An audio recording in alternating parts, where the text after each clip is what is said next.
Become a good student of your own life. It's the information you are most familiar with and feel the strongest about. So make your own life one of your most important studies. And in studying your own life, be sure to study the negative as well as the positive, your failures as well as your successes. Our so-called failures serve us well when they teach us valuable information. They're frequently better teachers than our successes. One of the ways we learn how to do something right is simply by doing it wrong. Doing it wrong is a great school for learning. Now I would suggest that you not take too long. If you've done it wrong for 10 years, I wouldn't suggest another 10. But what a close at hand and emotionally impactful way to learn from your own experiences. When I met Mr. Schoaf, I had been working 6 years. I started when I was 19, and when I met him, I was 25. He said to me, Mr. Rohn, you have been working now for 6 years. How are you doing? I said, not very well. He said, then I suggest you not do that anymore. 6 years is long enough to operate the wrong plan.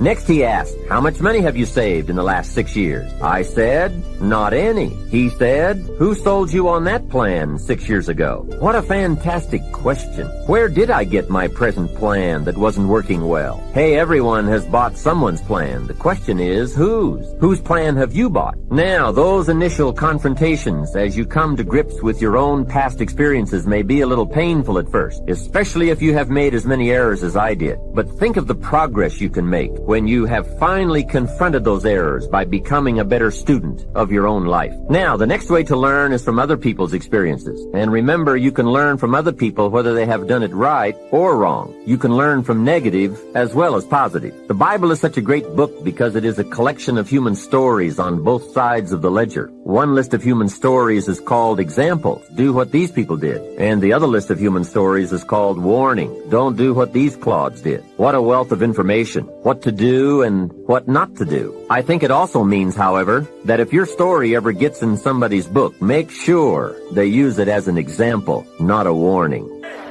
He finds his power. It's a wonderful thing to find your power. Give me a double portion of your spirit. And this is something that you should take note of about power. Don't give people power too quickly. The moment they ask for it doesn't mean you ought to give it to them. Sometimes pastors are too nice. People come to you and ask you for stuff, whatever they ask you for, go ahead, bless God, the Lord leading you to do that, go ahead and do it. They're going to wreck your thing, wreck the entire church. You don't give power quickly to people. You don't give the microphone quickly to people. I had a little church, and back then, Praise the Lord was on TV, and it was a big thing, and Jim and Tammy were up there, and they had all them good singers and bright people talking on TV and stuff like that, and I just started my church, and my members was like this, you know, and I said, Lord, how come they got all of those good people up there and those smart, bright people and stuff up there doing what they're doing, and then you just send me just, you know, what you sent me. I had some people had their shoes on backwards and stuff, you know, and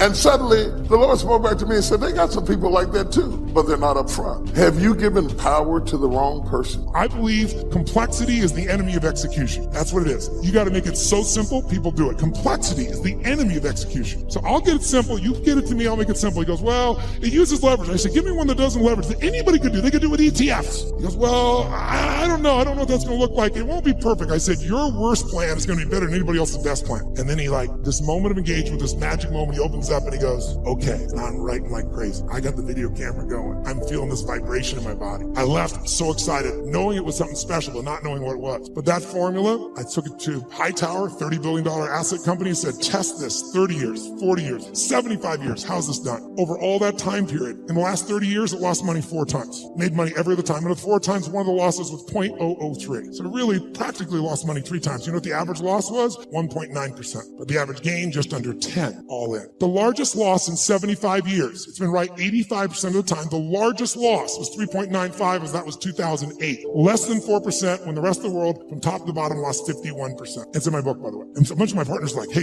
this is a business. Don't put that shit in the book. And I said, you know what? It is a great business. We can help people do it if they want to do it, but it wasn't offered in that spirit. So it's there. I tell you this because I want you to understand with engagement, you can get anything. But engagement, I want you to define it, I want you to experience it. So what's the first thing that allows you to engage somebody? What's the number one thing? Right now, if I said to you, what is it? How many think Mark is a fairly engaging guy without blowing smoke? How many have to say this guy's pretty damn engaging? Say I. What makes him engaging? What makes somebody you find engaging? What makes them engaging to you? What is it about them? Think about it. Say it out loud. What makes somebody engaging? They're positive? What's that? Eye contact makes somebody engaging. She's talking about another level of engagement. I can feel it right now. What else creates somebody engaging? Come on. Smile. What else makes them engaging? Energy, passion, talking the truth instead of what you want to hear. Who loves someone who will tell you the damn truth in a world the world, not even reality television is freaking real anymore, right? Raw and real may not sound good, but it sure feels good because you know it's there. Sincerity, when you feel like somebody, how about caring? When you feel like somebody truly cares about you, does that make you engage more, right? What makes something disengaging to you? What makes you disengage with someone? Lying, when you can't trust them? Arrogance, when they try to control you? What disengages you? When they come up to hit on you and they're not even committed, you're like the 12th person and you can feel it. When they're insincere, disengages you. What's that? When the communication or the relationship is one-sided, totally disengages you, doesn't it? Inauthenticity. Whereas authentic does engage you, doesn't it? Right? What's that? Yes, when they're on their phone talking to you while they're also doing something else. How many love this experience? And yet we've made it culturally okay, depending upon what generation you're in. Depends on how your mindset is and where you live in the world, I guess, to some extent. But all the things you said are true. When you feel that someone cares about you, is interested in you, is sincere with you, shares the same interest, is trying to accomplish something, if there's that caring, sincerity, mission, passion, is passion something engages you? Yes or no? And then disengagement's the opposite. But all of them start with one thing that I want to do right now so we can shift this gear, because you've been sitting way too long and so quietly. You've been so nice, but this passive learning has got to end now. I just did it so it wouldn't feel jolting when we began. Now we can step into the real game. And here's how I want to do that. First of all, energy. Energy is the base. How many agree energy is engaging? Say I. If you want to change something in your life and you are what I call energy poor, low energy, are you going to follow through? Yes or no? You love your husband or wife, but you're exhausted. Love you. Okay. There is no passion. There is no intimacy without energy. Am I right? You're not going to go to build a business without energy. You see this crazy man? He's filled with energy, day, night and day. It's Richard Branson. How much energy does that man have? He's insane in his energy. Anybody I've ever met who really has this compelling ability to engage with people, it's energy. But are they born with it? Some maybe, most not. Because I've interviewed them, I've seen them, and I also see some of them like Richard. Richard is a ball of fire of energy, and then he's not. He's actually a very internal guy in many ways. He's external when he wants to go do something. He's crazy and willing to risk his life. Not in business. In business, he goes, okay, I'm going to take Virgin and make Virgin Airways, so how can I lose? Oh, I'm going to make a deal with Boeing that if they fail, I get to give them the jets back. That's how he thinks. In his life, let me go in the middle of a balloon in the middle of the sky and hope shit happens. See, the cool thing about me is I ain't got nothing to sell you. I ain't got nothing for you. I'm just going to tell you how you can get to the next level. Now, I've been debating on how I was going to do this.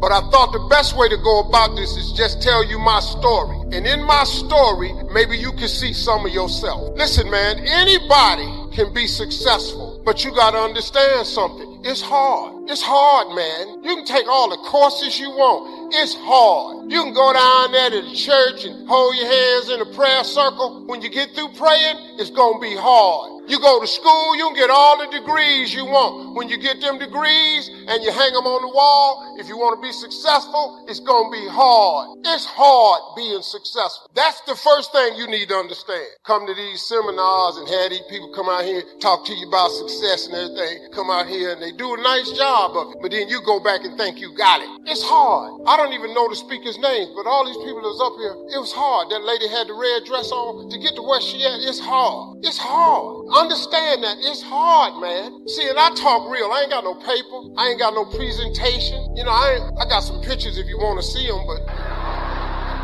I ain't really got them tied to nothing.